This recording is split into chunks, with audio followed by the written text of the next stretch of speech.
غسان کے بادشاہ نے اسلام قبول کر لیا اور اسلام قبول کرتے ہی وہ آئے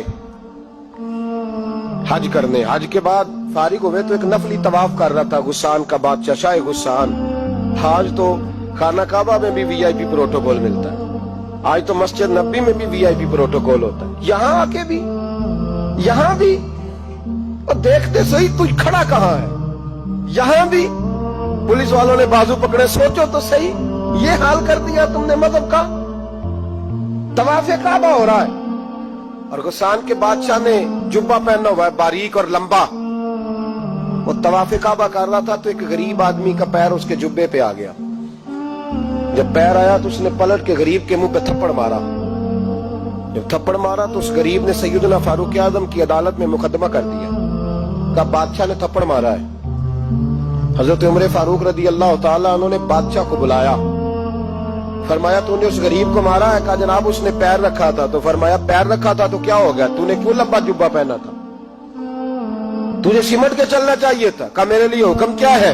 حضرت عمر کہنے لگے یہاں اسے رات میں راضی کر لے, ورنہ صبح اسی جگہ اسی کونے میں خانہ کعبہ کے سائے میں وہ غریب تیرے منہ پہ تھپڑ مارے گا اور تجھے تھپڑ کھانا پڑے گا. غریبوں سنو سنو, ساری رات وہ غسان کا بادشاہ غریب کی منت کرتا رہا تو راضی ہو جا.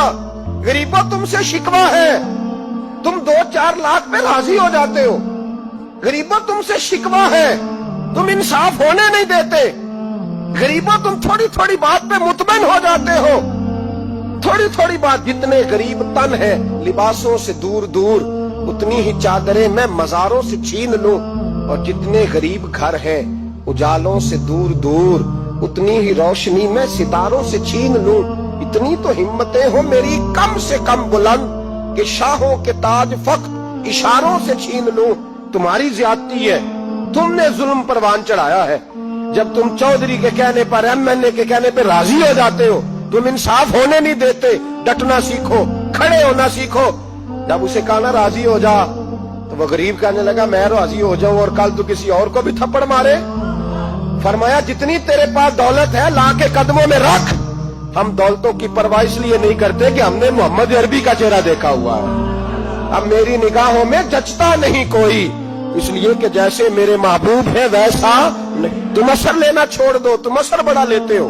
ہاں تمہارے اوپر چیزیں اثر انداز ہوتی ہیں, اس لیے انصاف نہیں ہوتا. ڈٹنا سیکھو, کھڑے ہونا سیکھو. جو بھائی ڈٹ جاتا ہے نا وہ بڑے کمال کر جایا کرتا ہے. ساری رات مناتا رہا. حضرت عمر سے کہنے لگا وہ نہیں مانتا. تو جناب عمر کہنے لگا پھر تیاری کر لیں, ہم بادشاہ نہیں دیکھیں گے, دولت نہیں دیکھیں گے, ہم رسول اللہ کا دین دیکھیں گے, ہم نبی پاک کا نظام دیکھیں گے. وہ بادشاہ رات کو دوڑ گیا, بھاگ گیا, جا کے عیسائی ہو گیا.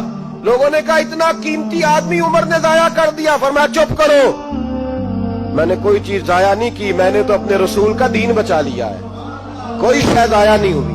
عدل جب تک میں پھر کہوں گا اس عدل کے نقصان میں ہر آدمی برابر کا شریک ہے. ہم عدل ہونے نہیں دیتے, ہم عدل قائم نہیں کرتے. ہمارا تقاضا ہی نہیں کہ عدل ہو, ہم اپنے آپ کو عدل کے لیے پیش ہی نہیں کرتے, مزاج ہی نہیں. حضرت علی المرتضیٰ ایک جری انسان تھے اور وہ علی تھے جن پر انسانیت رشک کرتی ہے. اور مولا علی وہ ہستی تھے کہ میرے مصطفیٰ کریم صلی اللہ تعالی علیہ وسلم نے فرمایا اس کے دیدار کو تو فرشتے بھی آیا کرتے ہیں. نا بڑا آدمی, اور پھر امیر المومنین خلیفۃ المسلمین حضرت علی. خود مولا علی نے حضرت قاضی شریح کو قاضی بنایا, چیف جسٹس بنایا, اپنے ہاتھوں سے تعیناتی کی. حضرت مولا علی رضی اللہ تعالیٰ عنہ کی زرہ گم ہو گئی. کافی دیر گزر گئی تو ایک یہودی کے پاس وہ زرہ آپ کو نظر آئی. حضرت علی نے ڈائریکٹ اس سے چھین نہیں لی, حالانکہ امیر المومنین تھے. ہمارے ہاں ڈنڈا بھی بڑا چلتا ہے نا, جو طاقتور ہوتا ہے وہ تو تھانے جاتا ہی نہیں, اس کو ضرورت نہیں, اس نے تو بندے رکھے ہوئے ہیں, اس کو تو پتہ ہے کام کیسے لینا ہے. لیکن حضرت علی نے آئینی رستہ اختیار کیا, قانونی رستہ. قاضی صاحب کی عدالت میں مقدمہ کیا کہ فلاں یہودی کے پاس میری زرہ ہے اور وہ چوری ہو گئی تھی, گر گئی تھی, گم گئی تھی, مجھے دلائی جائے. قاضی صاحب نے بلا لیا یہودی کو, امیر المومنین بھی کٹہرے میں. قاضی صاحب کہنے لگے اس سے کہ زرہ تیری ہے, اس نے کہا جی میرے پاس ہے تو میری ہے. قاضی صاحب کہنے لگے حضرت علی سے گواہ آپ کو دینے پڑیں گے کیونکہ مقدمہ آپ نے کیا ہے, اگرچہ وہ امیر المومنین ہے. توجہ ہے بھائیوں کی, سمجھ آ رہی ہے باتوں کی؟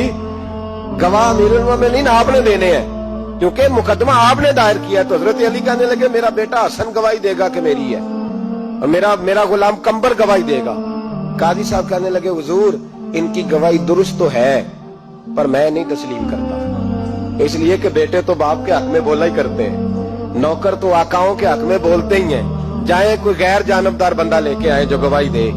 تو حضرت علی خاموش ہو گئے, کہنے لگے ابھی میرے پاس ایسا کوئی گواہ نہیں. قاضی صاحب کہنے لگے چلیں پھر آپ یہودی کو راضی کریں, آپ نے کیوں بلا وجہ گھسیٹا عدالت میں, راضی کرے, انصاف کا تقاضا ہے.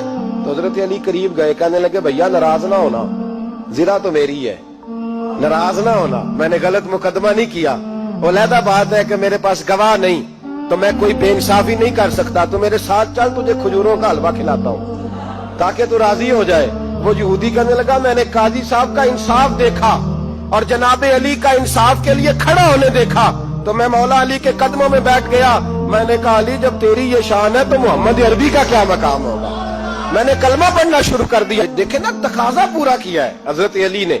تو وہ کہنے لگا علی تیرے انصاف کے رنگ نے نا, جملہ یاد رکھنا, کہنے لگا یہودی علی تیرے انصاف کے اس رنگ نے میرے دل سے کفر کی میل دور کر دی, تیرے عدل نے میرا کفر توڑ دیا, کفر. لیکن شرط دیکھیں نا, غریب آدمی ابو ایوب انصاری, ماڑے بندے, اب تو پیر اور مولوی بھی گنجائش نہیں نہ دیتا کسی کو بولنے کی, تو سیاستدان تو اللہ کی پناہ, وہ تو پتہ نہیں کس طرح سوتے ہیں رات کو, اللہ ہی جانتا ہے, پتہ نہیں کس طرح اپنے آپ کو مطمئن کر کے وہ زندگیاں گزار رہے ہیں, خدا ہی بہتر جانتا ہے. حضرت عمر فاروق جیسا دلیر اور جرری آدمی جمعہ پڑھانے مسجد میں داخل ہوئے تو جناب ابو ایوب انصاری دروازے پہ کھڑے ہو گئے, کہنے لگے عمر تیرے نوکر نہیں, ٹائم پہ آیا کر, بڑی دیر سے کھڑے ہیں. کیوں دیر سے آیا ہے؟ بڑے جلالی تھے نا حضرت عمر, لیکن وہ جلالی اس وقت تھے جب کوئی ظلم کرتا تھا, اور ذات کے لیے جلالی نہیں تھے. کب وقت پہ آیا کر, کو ملازم نہیں تیرے.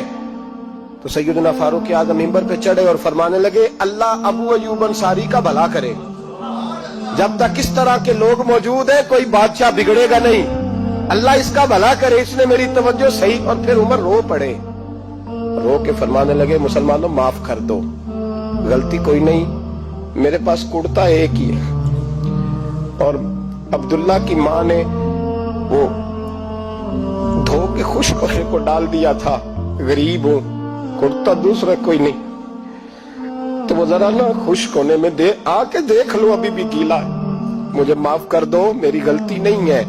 صحابہ درد کے ساتھ رونے لگے اور کہنے لگے اللہ اس طرح کے حکمران ہمیشہ عطا کرتا رہے.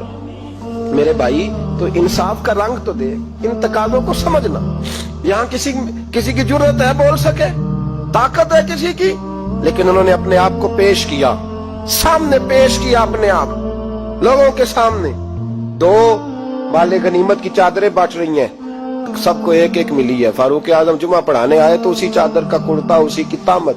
لوگ کھڑے ہو گئے, عمر بتا تو نے دو کیوں لی, یہ انصاف ہے, یہ عدل ہے, کیوں لی دو؟ تو حضرت عمر کہنے لگے میرا بیٹا جواب دے گا. عبداللہ بن عمر بولے, کہنے لگے ابا جی کے کپڑے بڑے پرانے ہو گئے تھے, میں نے اپنے حصے کی بھی اپنے ابا جی کو دے دی.